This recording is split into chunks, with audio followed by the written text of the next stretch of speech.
दिल को छू जाए कहानी चैनल में आपका स्वागत है। आज की वीडियो में हम सुनेंगे श्री कृष्ण के जन्म से लेकर मृत्यु तक की कहानी। तो चलिए शुरू करते हैं। भाद्रपद माह में कृष्ण पक्ष की अष्टमी तिथि के दिन भगवान श्री कृष्ण का जन्म हुआ था। कहा जाता है कि द्वापर युग में बढ़ रहे कंस के अत्याचारों को खत्म करने और धर्म की स्थापना के लिए उनका जन्म हुआ था। श्री कृष्ण के बचपन की कई लीलाएं प्रचलित हैं। द्वापर युग में श्री कृष्ण ने मध्य रात्रि में जन्म लिया था। उनके जन्म लेते ही सभी जगह प्रकाश हो गया था। वहीं जब वासुदेव कंस से बचाने के लिए कृष्ण को गोकुल लेकर जा रहे थे तो अचानक से तेज बारिश होने लगी। यमुना के जल में लहरें उठने लगी। पानी का स्तर अचानक से बढ़ने लगा, लेकिन कृष्ण के चरण स्पर्श करते ही यमुना का जल स्तर कम हो गया। वहीं शेषनाग ने कृष्ण पर छाया की। कृष्ण ने लोगों को कंस के अत्याचार से मुक्त करवाया। इनके जन्म से की कहानी बड़े ही रोचक है। आइए जानते हैं क्या है श्री कृष्ण के जन्म की पूरी कथा। मान्यताओं के अनुसार द्वापर युग में मथुरा में राजा उग्रसेन का राज था। कंस उनका पुत्र था, लेकिन राज्य के लालच में अपने पिता को सिंहासन से उतारकर वह स्वयं राजा बन गया और अपने पिता को कारागार में डाल दिया। कहा जाता है कि कृष्ण को जन्म देने वाली देवकी कंस की चचेरी बहन थी। देवकी का विवाह वासुदेव के साथ हुआ। कंस ने अपनी बहन देवकी का विवाह धूमधाम से किया और खुशी से विवाह की सभी रस्मों को निभाया। जब बहन को विदा करने का समय आया तो कंस देवकी और वासुदेव को रथ में बैठाकर स्वयं ही रथ चलाने लगा। तभी अचानक आकाशवाणी हुई कि देवकी का 8वां पुत्र ही कंस का काल होगा। आकाशवाणी सुनते ही कंस अपनी बहन को मारने जा रहा था। तभी वासुदेव ने उसे समझाते हुए कहा कि तुम्हें अपनी बहन देवकी से कोई भय नहीं है। देवकी की 8वीं संतान से भय है, इसलिए वे अपनी 8वीं संतान को कंस को सौंप देंगे। कंस ने वासुदेव की बात मान ली, लेकिन उसने देवकी और वासुदेव को कारागार में डाल दिया। जब भी देवकी की कोई संतान होती तो कंस उसे मार देता। इस तरह से कंस ने एक एक करके देवकी की सभी संतानों को मार दिया। इसके बाद भाद्रपद कृष्ण पक्ष की अष्टमी को रोहिणी नक्षत्र में भगवान विष्णु ने कृष्ण के रूप में जन्म लिया। श्री कृष्ण के जन्म लेते ही कारागार में एक तेज प्रकाश छा गया। कारागार के सभी दरवाजे स्वतः ही खुल गए। सभी सैनिकों को गहरी नींद आ गई। वासुदेव और देवकी के सामने भगवान विष्णु प्रकट हुए और कहा कि उन्होंने ही कृष्ण के रूप में जन्म लिया है। विष्णु जी ने वासुदेव जी से कहा कि वे उन्हें इसी समय गोकुल में नंद बाबा के यहाँ पहुँचा दे और उनकी कन्या को लाकर कंस को सौंप दे। वासुदेव जी गोकुल में श्री कृष्ण को यशोदा जी के पास रखाए और वहां से कन्या को ले आए और कंस को दे दी। वह कन्या कृष्ण की योग माया थी। जैसे ही कंस ने कन्या को मारने के लिए उसे पटकना चाहा, कन्या उसके हाथ से छूटकर आकाश में चली गई। इसके बाद भविष्यवाणी हुई कि कंस को मारने वाले ने जन्म ले लिया है, वह गोकुल में पहुंच चुका है। तब से कृष्ण जी को मारने के लिए कंस ने कई राक्षसों को भेजा। कंस ने श्री कृष्ण को मारने के लिए विशाल राक्षसनी पूतना को भेजा। पूतना वहां पहुंचते ही भगवान श्री कृष्ण को अपना दूध पिलाकर मारना चाहती है, परंतु भगवान श्री कृष्ण उसका खून तक चूसने लगते हैं और उसने तुरंत ही पूतना अपने वास्तविक रूप में आ जाती है। पूरे गोकुल में हड़कंप मच जाता है। पूतना भगवान श्री कृष्ण को लेकर आकाश की तरफ उड़ जाती है और मृत्यु हो जाने पर आकाश से सीधा जमीन पर गिरती है, जिससे कि पूरा गोकुल समेत आसपास के इलाके हिल जाते हैं। जब गांव के सभी लोग और भगवान श्री कृष्ण को पालने वाली माता यशोदा और पिता नंद वहां पहुंचते हैं तो देखते हैं कि उस विशाल राक्षसनी के ऊपर भगवान श्री कृष्ण बैठे हुए हैं और खेल रहे हैं। उस विशाल राक्षसनी के पास कोई भी नहीं जाना चाहता था। उसकी मृत्यु हो गई थी, इसलिए लोगों ने सीढ़ी का उपयोग करके राक्षसनी के ऊपर चढ़कर भगवान श्री कृष्ण को नीचे उतारा। कंस ने भगवान श्री कृष्ण को मारने के लिए कई प्रयास किए। एक बार कंस ने बहुत ही विशाल पक्षीराज बकासुर को भी श्री कृष्ण को मारने के लिए भेजा। भगवान श्री कृष्ण ने उस बकासुर के चोंच को ही फाड़ दिया और बकासुर की मृत्यु हो गई। इसके बाद कंस और भी ज्यादा भयभीत हो गया।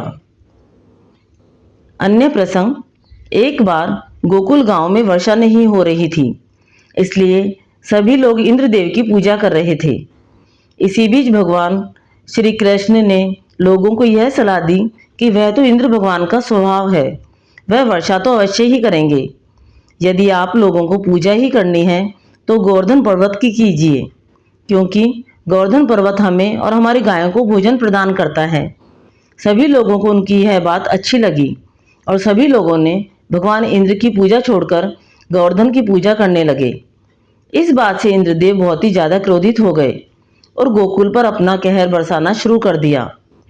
तब भगवान श्री कृष्ण ने गोवर्धन पर्वत को अपने हाथ से की सबसे छोटी उंगली से उठा लिया और सभी गोकुलवासी उस पर्वत के नीचे आ गए। भगवान श्री कृष्ण ने अपनी बांसुरी बजाई और इंद्रदेव के सभी प्रकोप को अपनी बांसुरी में समा लिया। इंद्रदेव भगवान श्री कृष्ण की इस लीला को देखकर हैरान रह गए और अपने कर्मों पर उनसे माफी भी मांगी। इसी कारण भगवान श्री कृष्ण का एक नाम गोवर्धन पर्वतधारी भी है। कंस ने भगवान श्री कृष्ण को मारने के लिए कई राक्षसों को भेजा, लेकिन श्री कृष्ण ने कई लीलाएं धरकर सभी राक्षसों का वध कर दिया। एक बार कंस ने श्री कृष्ण को मथुरा में आमंत्रित किया और अपने सबसे शक्तिशाली पहलवानों से युद्ध के लिए ललकारा। अब जानते हैं कि श्री कृष्ण ने कैसे किया कंस का वध। भगवान श्री कृष्ण और बलराम के रणभूमि में आने पर कंस के पहलवान चाणूर और मुष्टिक ने उन्हें मल्ल युद्ध के लिए ललकारा। श्री कृष्ण चाणूर से और बलराम जी मुष्टिक से जा भिड़े। भगवान श्री कृष्ण के अंगों की रगड़ से चाणूर की रग रग ढीली पड़ गई। उन्होंने चाणूर की दोनों भुजाएं पकड़ ली और बड़े वेग से कई बार घुमाकर धरती पर दे मारा। चाणूर के प्राण निकल गए और वह कटे वृक्ष की भांति गिरकर शांत हो गया। बलराम जी ने मुष्टिक को एक घूंसा लगाया और वह खून उगलता हुआ पृथ्वी पर गिरकर मर गया। देखते ही देखते कंस के पांचों प्रमुख पहलवान श्री कृष्ण और बलराम के द्वारा मारे गए। भगवान श्री कृष्ण और बलराम की इस अद्भुत लीला को देखकर सबको बड़ा आनंद हुआ। चारों ओर उनकी जय जयकार और प्रशंसा होने लगी, परंतु कंस को इससे बहुत दुख हुआ और वह चिढ़ भी गया। जब उसके प्रधान पहलवान मारे गए और बचे हुए भाग गए, तब उसने बाजे बंद करवा दिए। कंस ने अपने सैनिकों को आज्ञा दी कि वासुदेव के लड़कों को बाहर निकाल दो, गोपों का सारा धन छीन लो और नंद को बंदी बना लो तथा वासुदेव देवकी को मार डालो। उग्रसेन मेरे पिता होने पर भी शत्रुओं से मिले हुए हैं, इसलिए उन्हें भी जीवित मत छोड़ो। कंस इस प्रकार बढ़ चढ़कर बकवास कर ही रहा था कि भगवान श्री कृष्ण फुर्ती से उछलकर उस तक पहुंच गए। जब कंस ने देखा कि उसकी मृत्यु रूप भगवान श्री कृष्ण उसके सामने आ गए हैं, तब वह भी तलवार लेकर उठ खड़ा हुआ और श्री कृष्ण पर चोट करने के लिए पैंतरा बदलने लगा। जिस प्रकार गरुड़ सांप को पकड़ लेता है, वैसे ही श्री कृष्ण ने कंस को पकड़ लिया। कंस का मुकुट गिर गया। भगवान ने केश पकड़कर उसे ऊपर से धरती पर पटक दिया। फिर श्री कृष्ण स्वयं उसके ऊपर कूद पड़े। उनके कूदते ही कंस की मृत्यु हो गई। कंस निरंतर शत्रुभाव से श्री कृष्ण का ही चिंतन करता रहता था। वह खाते पीते उठते बैठते अपने सामने भगवान श्री कृष्ण को ही देखता रहता था। इसके प्रभाव से उसे सारूप्य मुक्ति की प्राप्ति हुई। सबके देखते ही देखते उसके शरीर से एक दिव्य तेज निकलकर श्री कृष्ण में समा गया।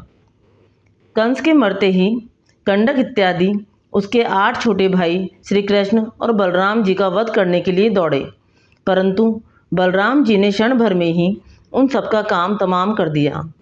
उस समय आकाश में दुंबियां बजने लगी। ब्रह्मा, शंकर तथा इंद्र आदि देवता बड़े आनंद से भगवान श्री कृष्ण पर पुष्पों की वर्षा करते हुए उनकी स्तुति करने लगे। कंस और उसके भाइयों की स्त्रियां अपने पतियों की मृत्यु पर विलाप करती हुई वहां आई। भगवान श्री कृष्ण सारे संसार के जीवनदाता हैं। उन्होंने कंस की रानियों को समझाकर ढांढस बंधाया।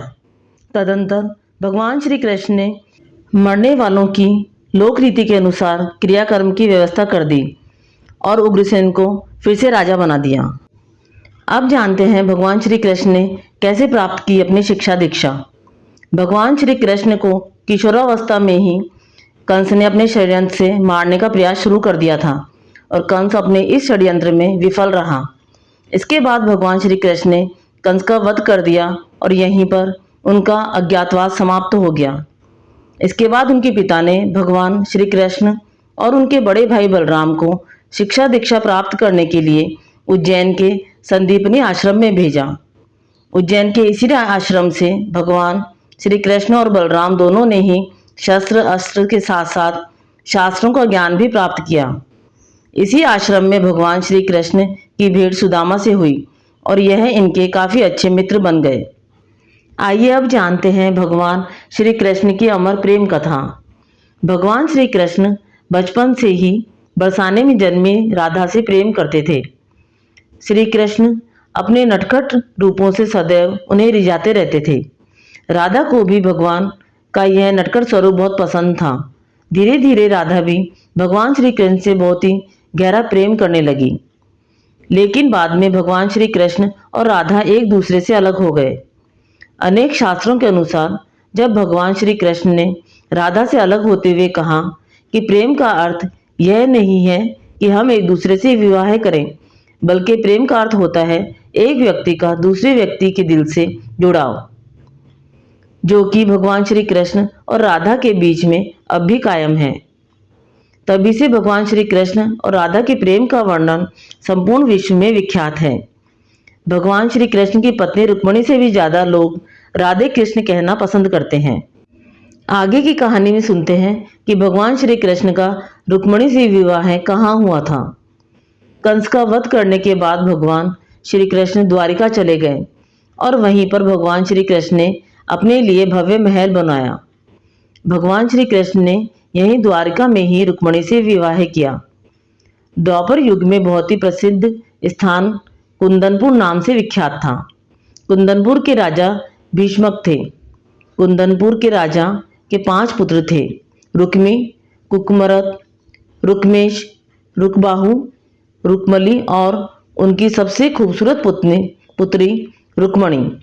राजकुमारी रुक्मिणी स्वयं को भगवान श्री कृष्ण को अर्पित कर चुकी थी और वह भगवान श्री कृष्ण से प्रेम भी करती थी।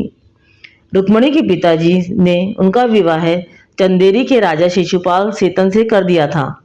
इसके बाद रुक्मिणी ने एक वृद्ध ब्राह्मण के हाथों से भगवान श्री कृष्ण तक अपना संदेश भेजा। भगवान श्री कृष्ण ने रुक्मिणी का संदेश पढ़ते ही कुंदनपुर की ओर निकल पड़े और वहां पहुंचते ही उन्होंने रुक्मिणी का अपहरण कर लिया और उनका हरण करके द्वारिका लेकर चले गए। शिशुपाल को पता चलते ही उसने भगवान श्री कृष्ण का पीछा करना शुरू किया और वहां पर शिशुपाल भी पहुंच गए। शिशुपाल ने भगवान श्री कृष्ण को मारना चाहा, परंतु श्री कृष्ण के बड़े भाई बलराम और उनकी सेना ने शिशुपाल और उनकी समस्त सेना को समाप्त कर दिया। इसके बाद भगवान श्री कृष्ण ने रुक्मिणी से द्वारिका नगरी में ही विवाह कर लिया और रुक्मिणी के गर्भ से ही प्रद्युम्न का जन्म हुआ। प्रद्युम्न कामदेव के ही अवतार थे। भगवान श्री कृष्ण की पटरानियों में से सबसे महत्वपूर्ण स्थान रुक्मिणी का ही था। अब जानते हैं कि श्री कृष्ण की मृत्यु कैसे हुई। महाभारत के युद्ध के बाद श्री कृष्ण पांडवों के साथ गांधारी और धृतराष्ट्र के पास बेटे दुर्योधन की मौत पर शोक जाहिर करने और क्षमा मांगने पहुंचे। दुर्योधन का खून से लथपथ शरीर और अंधे माँ बाप की आंखों से आंसुओं की बाढ़ से पांडवों का दिल भी भर आया था। गांधारी पांडवों को छोड़ श्री कृष्ण को दुर्योधन की मौत का असली जिम्मेदार मानने लगी। गांधारी ने श्री कृष्ण पर चीखते हुए कहा, आप द्वारकाधीश हैं, जिनकी पूजा मैंने खुद विष्णु अवतार मानकर की। क्या आप अपने किए पर जरा भी शर्मिंदा हैं? आप चाहते तो अपनी दिव्य शक्तियों से इस युद्ध को टाल सकते थे। बेटे की मौत पर आंसू बहाने वाली एक माँ का दुख तुम खुद अपनी माँ देवकी से जाकर पूछो, जिसने अपने 7 बच्चों को अपनी आंखों के सामने मरते देखा है। इसके बाद गांधारी ने कृष्ण को श्राप देते हुए कहा, यदि भगवान विष्णु के प्रति मेरी आस्था सच्ची रही है तो आज से ठीक 36 वर्ष बाद तुम भी इस धरती पर जीवित नहीं रहोगे। द्वारका तबाह हो जाएगा और यादव वंश का हर इंसान एक दूसरे के खून का प्यासा हो जाएगा। यह कहकर गांधारी श्री कृष्ण के चरणों में गिर गई और रोने लगी। कृष्ण ने चेहरे पर हल्की सी मुस्कान लिए गांधारी को उठाया और कहा, माते, आपके श्राप का असर एक दिन जरूर होगा, लेकिन ये सिर्फ मेरे प्रति आपकी सच्ची श्रद्धा की वजह से नहीं, बल्कि बदलते समय की वजह से भी होगा। कहते हैं कि गांधारी का यही श्राप यादव वंश के विनाश और भगवान कृष्ण की मृत्यु का कारण बना। कई साल बीतने के बाद श्री कृष्ण के पुत्र सांबा गर्भवती स्त्री का वेश धारण कर ऋषि मुनियों से मिलने गए। ये देखकर ऋषि भड़क गए और उन्होंने सांबा को श्राप दिया कि तुम एक ऐसे लोहे की तीर को जन्म दोगे जो तुम्हारे कुल साम्राज्य का सर्वनाश कर देगा। इससे सांबा बहुत डर गए और उन्होंने इस पूरी घटना के बारे में उग्रसेन को बताया। सांबा को इस श्राप से बचाने के लिए उग्रसेन ने कहा कि वो एक तीर का चूर्ण बनाकर प्रभास नदी में प्रवाहित कर दे। ऐसा करने से वो श्राप मुक्त हो जाएगा। जिस इलाके में इस चूर्ण को जमा किया गया था वहां पर एक प्रकार की घास उग आई। ये देखकर उग्रसेन ने कहा कि यादव राज्य में किसी भी प्रकार के नशीले पदार्थों का उत्पादन और वितरण नहीं किया जाएगा। इसके बाद द्वारिका में कुछ बेहद अशुभ संकेत देखे गए, जिसमें सुदर्शन चक्र, श्री कृष्ण का शंख, उनका रथ और बलराम के हल का अदृश्य हो जाना शामिल है। द्वारका में अपराध और पाप बढ़ने लगे थे। ये देख श्री कृष्ण परेशान हुए और उन्होंने अपनी प्रजा से प्रभास नदी के तट पर जाकर पापों का प्रायश्चित करने का आग्रह किया। द्वारकावासी वहां जाकर मदिरा के नशे में चूर एक दूसरे से लड़ने लगे। गांधारी के श्राप के अनुसार यादव वंश के सभी लोग आपस में लड़कर मर गए। इस घटना के कुछ समय बाद श्री कृष्ण एक पेड़ के नीचे योग समाधि ले रहे थे। इसी दौरान जरा नाम का एक शिकारी वहां हिरण की तलाश में आ गया। जरा ने कृष्ण के हिलते हुए पैरों को हिरण समझा और तीर चला दिया। इसके बाद शिकारी श्री कृष्ण के पास पहुंचा और अपनी गलती के लिए उनसे क्षमा मांगने लगा। तब श्री कृष्ण ने उसे सांत्वना देते हुए कहा कि कैसे उनकी मृत्यु निश्चित थी। श्री कृष्ण ने कहा, त्रेता युग में लोग मुझे राम के नाम से जानते थे। राम ने सुग्रीव के बड़े भाई बाली का छिपकर वध किया था। अपने पिछले जन्म की सजा उन्हें इस जन्म में मिली है। दरअसल जरा ही पिछले जन्म में बाली था। यह कहकर श्री कृष्ण ने अपना शरीर त्याग दिया। श्री कृष्ण की मृत्यु को ही कलयुग की शुरुआत माना जाता है। आपको श्री कृष्ण के जन्म से लेकर मृत्यु तक की कहानी अच्छी लगी तो कहानी को लाइक व शेयर करें। चैनल पर नए हैं तो चैनल को सब्सक्राइब करें। कहानी सुनने के लिए धन्यवाद।